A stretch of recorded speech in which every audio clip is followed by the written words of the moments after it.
다음은 시클셀 아네미아에 대해서 말씀드리겠습니다. 시클이라고 하는 것은 낫이란 뜻입니다. 낫. 우리가 벽에는 낫이 있죠. 낫 모양이라는 것인데 이것을 한국말로 얘기하면 겸상적혈구 빈혈이라고 얘기합니다. 자, 이것은 상염색체 열성 유전 질환입니다. 그 원인을 보게 되면 유전적으로 헤모글로빈의 사슬, 폴리펩티드죠. 이런 사슬이 유전적 변형이 일어나서 적혈구의 모양이 정상 적혈구는 이와 같이 동그란 모양의 이런 원반 모양의 적혈구인데 이 시클이라고 하는 건 이렇게 난 모양의 적혈구가 생기기 때문에 이 적혈구가 제 기능을 못해서 생기는 것입니다. 이것은 아프리카의 적도 또는 지중해 또는 미국 흑인에게서 주로 많이 발생하는 것으로 되어 있습니다. 자, 임상 증상을 살펴볼까요? 자, 임상 증상을 보게 되면 난 모양의 적혈구가, 자, 아래 그림에서 한번 보도록 하겠습니다. 난 모양의 적혈구가 이렇게 흐르다가 이 난 모양의 적혈구가 흘리면서 혈관의 폐쇄를 갖고 오게 됩니다. 정상 적혈구 같은 경우는 자연스럽게 이렇게 쭉쭉 흘러가는 거에 비해서 난 모양의 적혈도에 이렇게 쌓여서 폐쇄를 일으키게 됩니다. 이렇게 폐쇄가 일어나면 이쪽은 혈액 공급이 일어나지 않기 때문에 국소적 허혈, 이스케미아가 나타나고 경색, 인팍이 되겠죠. 이쪽 부분의 조직은 전부 인팍, 그러니까 이스케미아가 오면서 인팍, 그러니까 경색이 일어납니다. 이렇게 경색이 일어난 부분은 굉장히 통증이 심합니다. 그래서 이와 같은 것으로 해서 급성 증상으로는 시클셀 크라이시스라고 하는 4가지 증상들이 나타나게 되는데요. 첫 번째, 혈관 폐쇄 위기입니다. 바저 오클루시브 크라이시스라고 하는데 이 지금 설명한 것처럼 혈관이 이렇게 폐쇄가 일어나서 폐색 증상이 나타나고 그걸로 인해서 통증, 그 다음에 혈액이 공급되지 못하기 때문에 괴사가 일어난다든가 결국 기관 손상으로 이어질 수가 있다라고 하는 것이죠. 두 번째로는 아동에게 많이 나타나는 것으로서요. 비장 분리 위기라고 해서 스플래닉 시큐레이션 크라이시스라고 얘기합니다. 시쿼스트레이션입니다. 혈액이 비장에 갑자기 몰리게 되면서 전신으로는 절혈량증, 즉 몸으로 가야 되는 혈량이 전부 비장으로 몰리게 해서 비장은 우렬이 일어나게 되는 거죠. 그래서 비장 경색이 일어나고 비장 경색으로 인해서 또 통증이 또 재발되고 그래서 통증으로 인해서 결국은 비장이 제대로 기능을 못하기 때문에 이런 현상을 막기 위해서는 비장을 잘라내는 스플레넥토미를 할 수밖에 없습니다. 그런데 비장은 인체 내에서 감염을 갖다가 예방시켜주는 그 면역을 담당하는 부분이 있기 때문에 비장 절제를 했을 경우에는 감염력이 증가할 수밖에 없습니다.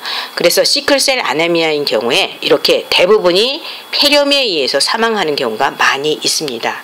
그래서 미국 같은 경우에 남성의 경우는 42세 사망하는 경우가 많고 여성의 경우는 48세 정도에서 짧은 인생을 바치게 되는데 이렇게 감염에 의해서 사망하는 경우가 굉장히 많다라고 하는 것이고요.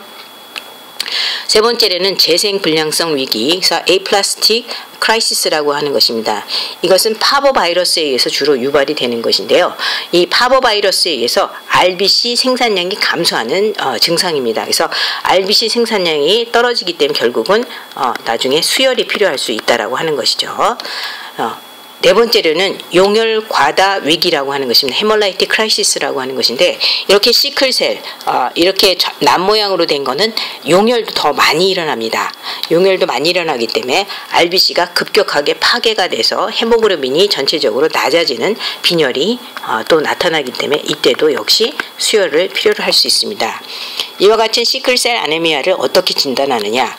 결국 RBC의 그 양이라든가 여기 설명은 안 되어 있지만 말초 도말 검사를 통해서 모양이 정상적인 모양인지 또는 남 모양의 모양인지를 확인할 수가 있고요.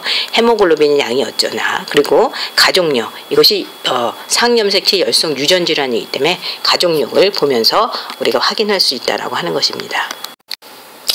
겸상적혈구 빈혈의 치료 및 간호에 대해서 설명하겠습니다.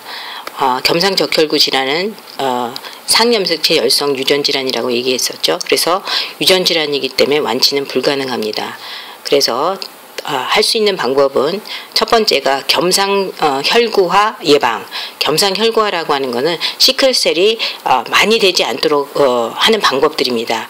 예를 들어서 열이 났다든가 감염이 생겼다든가 또는 에시도시스 산증이 발생된다든가 또는 탈수로 인해서 수분의 성분이 끈끈해진다든가 조이는 옷을 입는다든가 추운 곳에 노출이 됐을 경우에는 이게 시클, 즉 남 모양의 셀로 바뀔 확률이 굉장히 높기 때문에 이런 것들을 피해야 되겠고요. 그러기 위해서는 에너지 소비량을 적게 해주는 그리고 산소 소모량을 적게 해주는 그런 방법을 통해서 겸상혈구화를 예방해야 됩니다. 그 방법은 적절한 휴식을 많이 취하도록 해주는 것이고요.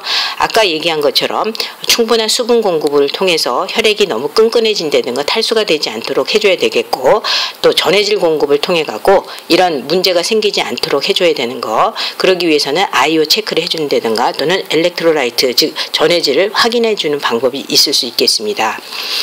두 번째로는 겸상적혈구 위기, 시클셀 크라이시스가 있기 때문에 이것에 대한 대처가 필요합니다. 그래서 아까 얘기한 것처럼 스플린의 그런 우려이라든가 경색이 올 수 있어서 스플레넥토미 비장 절제술을 했을 경우에 감염의 위기가 더 크기 때문에 항생제를 투여하게 됩니다. 이 항생제를 페니실린 같은 것을 적절하게 투여해서 감염으로부터 병이 생기지 않도록 또는 예방적으로 이렇게 항생제를 사용하는 경우가 있습니다. 또 하나는 경색으로 인한 통증이 아주 심하기 때문에 이브루펜이라든가 아세토아미노펜, 코카인이라든가 몰핀 통해서 충분히 통증을 조절해 줄 수 있는데 특히 PCA, 페이션트 컨트롤드 아날제시아가는 자가 조절 통증 조절기죠. 이것을 이용해서 통증을 조절해 줘야 되겠고 특히 열찜질 했을 경우 핫팩 같은 걸 사용했을 경우에는 훨씬 더 이 통증이 감소되기 때문에 이런 방법이 되는데요. 냉찜질은 절대 해서는 안 됩니다. 냉찜질을 했을 경우는 겸상혈구화가 더 진행될 수가 있기 때문에 그렇게 해서는 안 되고요. 이렇게 또 겸상적혈구 위기에 또 대처 방법으로는 수혈이 있을 수 있습니다. 트랜스퓨전은 이 겸상적혈구가 너무 많기 때문에 아예 혈액 자체를 바꿔주는 교환 수혈이 있을 수 있고요. 또는 빈혈이라든가 또는 혈액의 점성을 낮추기 위해서 하는 트랜스퓨전이 있을 수 있습니다. 그래서 겸상적혈구 치료 중에 많은 부분이 수혈이라고 볼 수가 있는데 이 수혈에는 많은 부작용이 있기 때문에 수혈 시 부작용 점검을 반드시 해줘야 된다라고 하는 것입니다. 또한 가족 지지 및 유전 상담이 필요합니다. 이거는 유전 질환이기 때문에 다음 아이를 가질 때 어떨까 이런 것들에 대해서 고민을 좀 해봐야 될 것 같고요.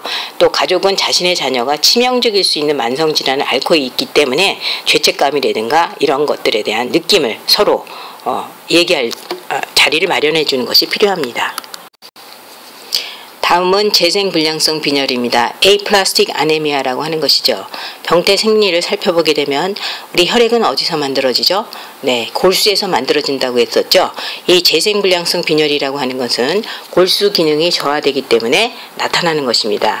골수에서 우리가 혈액을 만드는 즉 RBC를 만드는데 RBC가 부족하게 되고 WBC를 만들어내는데 WBC가 부족하고 플레이트리트를 만들어내는데 플레이트리트가 부족하고 이 세 가지의 혈구가 전부 다 부족하게 생기는 팬사이토페니아라고 해요. 팬이라고 하는 거는 전체란 얘기고 사이토는 셀이죠. 그래서 페니아는 부족이기 때문에 범혈구 감소증이죠. 범혈구 감소증이라고 얘기하죠.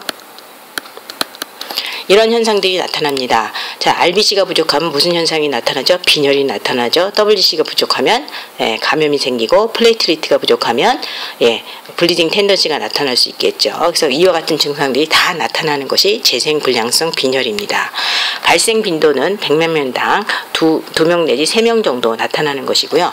원인은 크게 두 가지로 봅니다. 선천성과 후천성으로 나타나는데 선천성인 경우에는 주로 유전적인 것에 의해서 나타나는 그 재생불량성 빈혈로 팬코니 아네미아라고 얘기하고요. 후천성인 경우에는 이유가 특별하지 않은 특별한 이유가 없는 특발성인 경우가 대부분이고요. 그 다음에는 약물이라든가 독성 물질에 노출이 됐다든가 방사선에 노출이 되었다든가 또는 바이러스에 감염이 됐을 경우에도 후천적으로 에이플라스틱 아네미아가 발생할 수 있다라고 하는 것입니다. 그래서 예를 들어서 체르노빌 그 원자력 발전소에 문제가 생겼을 때 그 근처에서 에이플라스틱 아네미아 환자가 많이 늘었다는 얘기도 있습니다. 자, 임상 증상은 아까도 얘기했지만 RBC가 부족해서 생기는 빈혈, WBC가 부족해서 생기는 감염, 그 다음에 이 빈혈과 감염과 그다음에 플레이틀리트가 부족해서 생기는 출혈이 있을 수가 있고요. 그 외에도 색소 과다 침체기라든가 골격 이상이라든가 또는 생식 기능 저하 등이 나타날 수 있습니다. 진단은 어떻게 하느냐? 진단은 일단 이 세 가지가 다 부족하기 때문에 임상 증상이 나타날 수 있겠고요. 그 다음에 CBC 검사를 했을 때 이 세 가지가 다 부족한 결과가 나타나고요. 가장 확진을 지을 수 있는 것은 본메로 바이옵시입니다. 골수 검사를 했을 경우에 에이플라스틱 아네미아의 그런 특징적인 이 세 가지가 다 부족하고 만들어내지 못하는 그런 현상들을 보이게 되는 것이고요. 선천성인 경우에는 염색체 검사를 통해서 우리가 확인할 수가 있습니다. 치료는 어떻게 하느냐? 치료는 크게 두 가지 타입으로 보게 되는데요. 이것이 자가 면역 질환이라고 생각하기 때문에 할 수 있는 면역 억제 요법이 있습니다. 항흉선 세포 글로불린을 투여하는 경우가 있는데요. 엔티사이머사이트 글로불린을 투여함으로 해서 골수가 억압되는, 즉 이 세 가지를 만들어내지 못하는 것을 막아주는 그런 역할을 하는 것입니다. 또 하나는 골수 이식입니다. 골수 이식이라고 하는 것은 본메로 트랜스플란테이션인데요. 이 골수 이식이라고 하는 것은 HLA 타입을 갖다가 일치된 사람을 찾아서 이런 사람들을 도너죠. 이런 공여자를 찾아갖고 골수 이식을 했을 경우에는 예후가 좋은 것으로 나와 있습니다. 간호는 백혈병 환아 간호와 동일하기 때문에 그때 가서 더 자세히 설명하도록 하겠습니다. 예후는 20세 미만 중 골수 이식을 받은 경우에는 82%에서 생존을 하기 때문에 골수 이식이 주요 관건이 될 수가 있습니다. 자, 다음은 지혈 장애에 대해서 설명하겠습니다. 지혈이라고 하는 것은 헤모스테시스죠. 손상된 혈관에서 혈액이 나오게 되는 것을, 즉 출혈을 멈추게 하는 것을 우리가 지혈이라고 하죠. 지혈을 하기 위해서는 혈소판이라든가 또는 혈액 응고 인자 같은 것들이 많이 필요합니다. 그래서 혈액 응고 인자나 혈소판의 기능에 이상이 있는지 없는지를 확인하는 방법은 439페이지에 있는 혈소판 기능을 보는 블리딩 타임 검사와 지혈대 검사, 즉 토니켓 테스트라는 것이 있는데 아마 여러분들이 다 들어보셨을 것입니다. 특히 토니켓 테스트 같은 경우는 여러분 말 그대로 토니켓을 팔에 묶어서 5 내지 10분 동안 이렇게 압박을 가했다가 풀렀을 때 정상적인 경우에는 아무런 반응이 없거나 아주 작은 그런 점상 출혈, 페테키아가 약간 나타나는 정도이나 만약에 지혈에 문제가 있는 경우에는 점상 출혈 같은 것들이 많이 나타난다라고 하는 것이고요. 응고 기전에 문제가 있는 것을 검사하는 방법으로는 프로스롬빈 타임 PT라는 것과 그 다음에 파샬 프로스롬빈 스롬보플라스틴 타임에서 PTT라고 하는 검사가 있습니다. 그래서 이 두 가지는 혈액 응고 인자가 부족한지 아닌지를 볼 수 있는 방법입니다. 자, 지혈 장애는 여러 가지가 있겠지만, 즉 혈관 장애가 있다든가 혈소판 장애가 있다든가 혈액 응고 장애가 있을 수가 있는데요. 그 중에 대표적인 거 하나씩 설명하도록 하겠습니다. 첫 번째, 혈관 장애인 알레르기성 자반증 아나필락틱 퍼프라 또는 헤노쿠션 라인 퍼프라라고 해서 HS 퍼프라라고 얘기합니다. HS 퍼프라는 여기가 오물라우트가 사실은 이렇게 들어가는 겁니다. 자, 그래서 아동기에 가장 흔한 혈관염으로서 보통 3세에서 10세 아동에게 주로 많이 발생하는 것입니다. 10만 명당 14명 내지 20명 정도가 생기는 것이기 때문에 비교적 흔하게 나타나는 것이지만 원인은 정확하게 알려져 있지는 않습니다. 그러나 상기도 감염이 선행되거나 또는 최근 들어서는 알레르기에 의해서 생기는 경우가 많기 때문에 요새는 알레르기성 자반증이라고 이름을 붙입니다. 병태 생리는 피부 모세혈관, 즉 작은 소혈관의 염증을 일으키는 것입니다. 혈관염을 일으키기 때문에 페테키아를 특징으로, 즉 점상 출혈을 나타내게 되는 것입니다. 그래서 임상 증상을 보게 되면 페테키아 같은 것, 특히 이제 여러 군데 이제 생길 수가 있는데요. 퍼프라라고 하는 자반이 다리나 다리, 엉덩이, 팔 이렇게 생기는 거죠. 그래서 여기 그림에서 보다시피 엉덩이나 다리, 팔 이런 쪽에 페테키아가 있을 수 있습니다. 그다음 위장관 출혈이 있는 경우는 복부 통증이 있을 수 있겠고요. 특히 활막 출혈, 즉 관절에 활막에 출혈이 있는 경우에는 관절통이 있을 수 있습니다. 그 다음에 사고체 출혈이 있을 수 있는데요. 사고체에 출혈이 있을 경우에는 혈뇨가 있다든가 단백뇨가 나타나는데 전체 중에 25 내지 50% 정도에서 나타나는 증상입니다. 이것의 예후는 4 내지 5주 후에 저절로 회복되기 때문에 예후가 비교적 좋고요. 그러나 신장, 키드니 쪽에 침범이 됐을 경우에는 예후가 조금 더 좋지 않다라고 볼 수 있습니다. 문제는 확진검사법이 없다는 것입니다. 그래서 각종 출혈 진단 검사들, 플레이틀리트라든가 BT, PT, PTT 검사 전부 정상으로 나와 있다라고 하는 거. 그래서 임상 소견을 가지고 확진할 수 있다라고 하는 것이고요. 치료 및 간호는 특별한 것이 없습니다. 그래서 대증적인 요법으로 예를 들어서 부종이나 발진, 관절통이 있을 때는 비스테로이드성 항염제, 그 다음에 네. 교수님, 혹시 포인터 있으세요?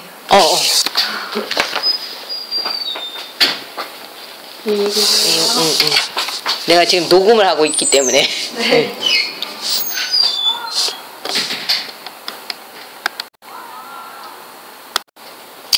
다음은 면역성 혈소판 감소성 자반증 임뮨 스트롬보사이토페닉 퍼프라에 대해서 설명하겠습니다.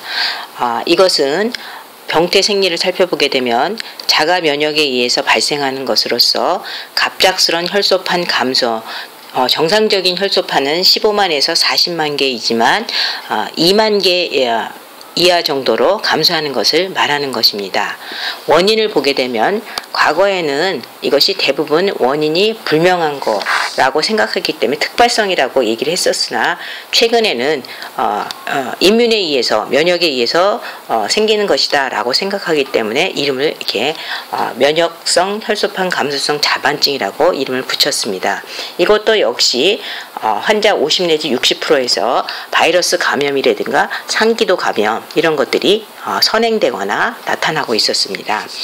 임상 증상을 보게 되면 잦은 타박상, 특히 1세에서 4세 아이들, 굉장히 건강해 보이던 1세에서 4세 아동들이 아무런 외상 없이도 점상 출혈이 있다든가 또는 반상 출혈이 있다든가, 즉 페테키아라든가 또는 에키모시스, 그런 것들이 뼈 돌출 부위에 주로 많이 나타나는 것으로 되어 있고요. 특히 또 점막 출혈, 잇몸이라든가 또는 코피, 또 관절각 내 출혈들이 많이 나타나는 것으로 되어 있고, 여자인 경우는 월경 과다라든가 또는 장 출혈을 인해서 멜레나들이 발생할 수 있습니다. 이와 같은 질환의 치료 및 간호는 출혈 시 활동을 제한하는 것입니다. 예를 들어서 혈소판 수가 5만에서 10만 이하인 경우에는 어떤 활동을 있는 경우에 더욱더 출혈이 있을 수 있기 때문에 출혈 시 활동을 제한해 주고요. 약물로는 PD라고 하는 스테로이드, 즉 프레드니손이라고 하는 스테로이드를 사용하거나 또는 정맥으로 IV로 임뮤노글로빌린을 투여한다든가 또는 항D 안티바디를 투여하는 방법이 있을 수 있습니다. 그 다음에 통증이 있을 때 보통 아스피린을 사용하는 경우들이 있는데, 이 경우에는 진통제로 아스피린을 절대 사용해서는 안 됩니다. 왜냐하면 이 아스피린은 출혈성 경량을 나타내는 것이기 때문에 절대 사용해서는 안 됩니다. 만약에 만성으로 진행된 아동에게는 혈소판이 파괴되는 곳이 비장이기 때문에 비장을 절제하는 그런 방법을 쓸 수가 있겠습니다. 스플레넥토미가 되겠죠. 진단은 어떻게 내리느냐? CBC 검사를 통해서 플레이틀리트의 그 숫자를 확인하는 방법이 있을 수 있겠고요. 그 다음에 토니켓 테스트를 했을 때 양성 반응을 나타낼 수 있습니다. 즉 토니켓을 묶었다 풀었을 때 페테키아라든가 이런 것들이 나타날 수 있습니다. 그래서 옆에 있는 그림은 이렇게 페테키아라든가 에키모시스라든가 이런 자방 같은 거, 이런 것들이 나타날 수 있다라고 하는 거. 여기서는 눈 안에 이런 출혈도 보이는 것입니다. 다음은 혈우병, 헤모필리아에 대해서 설명하겠습니다. 혈우병이라고 하는 거는 혈액 응고인자가 12개가 있거든요. 그 중에서 하나라도 부족한 경우에 생기는 출혈성 질환입니다. 이것은 X링크드 열성 유전 질환이라고 하는데, X링크드라고 하는 거는 우리 성염색체 중 어머니의 성염색체가 XX잖아요. 그래서 어머니의 X로부터 유전되는 유전 질환이라는 뜻입니다. 종류를 보게 되면 A형이 대표적인 것인데요. 8번의 응고인자가 결핍되는 것으로서 남자한테만 발생하는 것입니다. 여자 같은 경우는 태아 사망이 일어나거나 또는 보인자인 경우가 대부분이고요. 남자인 경우는 XY로 되어 있는 염색체에서 이렇게 엄마로부터 받는 경우에는 전부 질병으로 나타난다는 것이죠. 그래서 5천 내지 10,000명당 1명꼴이기 때문에 적지 않은 수입니다. 그런데 이와 같은 8번 응고인자 8번의 역할은 간에서 형성이 되면서 혈소판이 출혈이 있는 부분에 혈소판이 모이게 되면서 혈소판이 깨집니다. 혈소판이 깨지면서 제일 중요한 스럼보플라스틴이 형성될 때 이 8번이 필요하다라고 하는 것입니다. 자, 옆에 있는 그림을 한번 살펴볼까요? 자, 응고 기전입니다. 혈관이 이제 손상이 되면서 지혈이 일어나기 위해서는 지금 여기에 9번 인자가 필요한 경우도 있고 8번 인자가 필요한 경우도 있습니다. 특히 혈우병 같은 경우, 혈우병 A 같은 경우는 이 8번 인자가 굉장히 중요한, 여기 표시는 안 돼 있지만 플레이틀리트가 깨지면서 스럼보플라스틴이 나와야지 그 다음 단계로 넘어가는 겁니다. 그래서 스럼보플라스틴이 8번에 의해서 이 부분에 작용을 하기 때문에 스럼보플라스틴이 굉장히 중요하다라고 하는 것이죠. 그래서 8번이 꼭 필요하다는 뜻이고요. 자, B형 같은 경우에는 9번이 결핍되는 경우입니다. 그래서 남자도, 이것도 역시 남자가 발생하는 것이고 2만 내지 3만 명당 1명꼴로 발생되는 것이고, C형인 경우에는 11번이 결핍되는 것입니다. 그래서 여기서 다룰 거는 8번이 거의 80%를 차지하고 있기 때문에 8번 결핍이 일어났을 경우에를 나타내는 것입니다. 자, 임상 증상을 살펴볼까요? 걷기 시작하는 1세 때쯤에서부터 시작하게 되는데요. 구강 내 출혈이 있다던가 또는 근육 출혈이 나타나게 됩니다. 또한 관절각 내 출혈, 이것을 힘 아스로시스라고 얘기합니다. 힘 아스로시스라고 하는 것은 지금 그림에서 보다시피 이렇게 관절에 혈액이 차게 되는 것입니다. 이렇게 관절각 내에 이렇게 혈액이 차게 되면서 이와 같이 정상적인 관절에 비해서 매우 비정상적인 모습을 보이죠. 그래서 플렉션 컨트랙처, 그러니까 굴곡 연축이라든가 관절, 조인트 픽세이션과 같은 이런 만성 변화를 가져오기 때문에 결국은 운동 장애를 즉 변성을 가져오게 된다라고 하는 것이죠. 그래서 나중에는 움직이기가 어렵게 만드는 운동장애까지 가져온다라고 하는 것이고요. 또는 출혈이 목이나 입, 흉곽에 출혈이 됐을 때는 기도 폐쇄가 일어나게 되겠고, 두개 내 출혈이 있을 경우에는 잘못하면 사망까지 갈 수도 있겠고요. 위장관 출혈이 있을 경우에는 빈혈까지도 초래하게 된다라고 하는 것입니다. 자, 진단은 어떻게 내리느냐? 진단은 여러 가지 검사를 해봤을 때 플레이틀리트가 부족하냐? 아닙니다. BT, 블리딩 타임이 이상하냐? 아닙니다. 프로스롬빈 타임이 이상하냐? 아닙니다. 이것은 모두 정상입니다. 그러나 파셜 스럼보플라스틴 타임, PTT라고 하는 것 자체가 연장이 되는 결과를 가져온다라고 하는 것입니다. 이것이 가장 대표적인 검사법이다라고 하는 것입니다.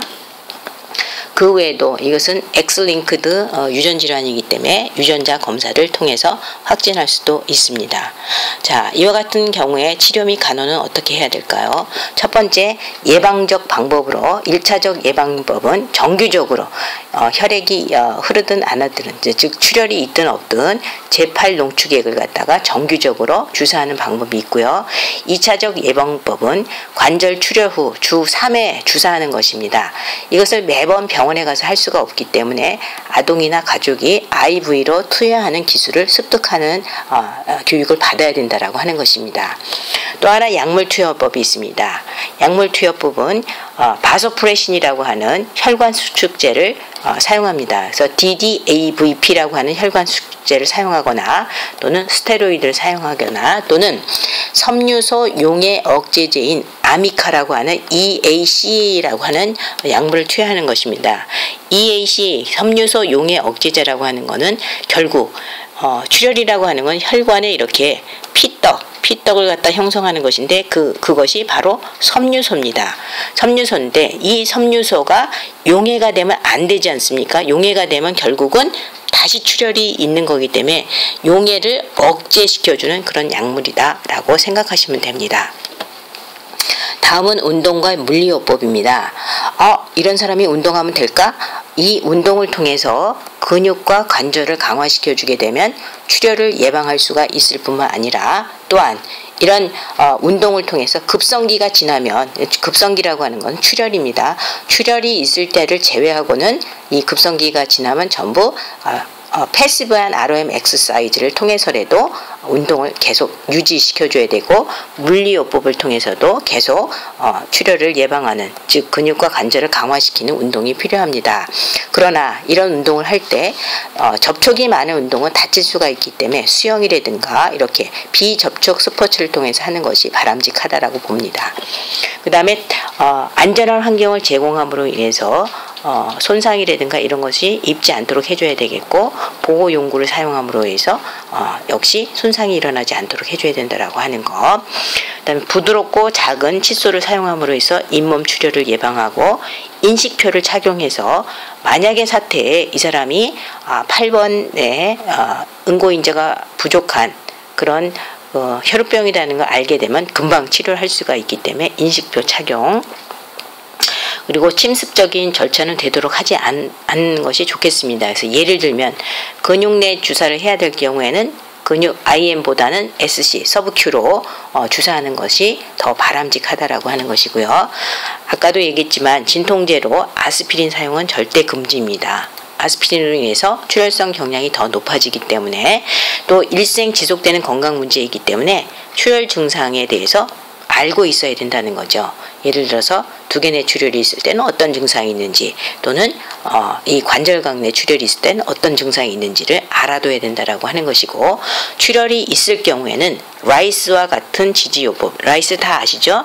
라이스의 R은 레스트, 그 다음에 I는 아이스, 얼음을 대주고 그 다음에 C는 컴프레션, 압박을 가해주는 방법이고 출혈 부위에 압박을 가해주는 방법이고요. E는 엘리베이션, 높이 올려줌으로 인해서 되도록이면 출혈이 심장 부위보다 높게 올려주는 거죠. 그런 경우에 출혈이 되도록이면 덜 일어나게 되는 방법이죠. 그 다음에는 역시 이것도 유전질환이기 때문에 유전 상담이 필요하고 엄마로부터 지금 질병을 갖게 되는 거기 때문에 또한 지지가 필요할 수 있습니다.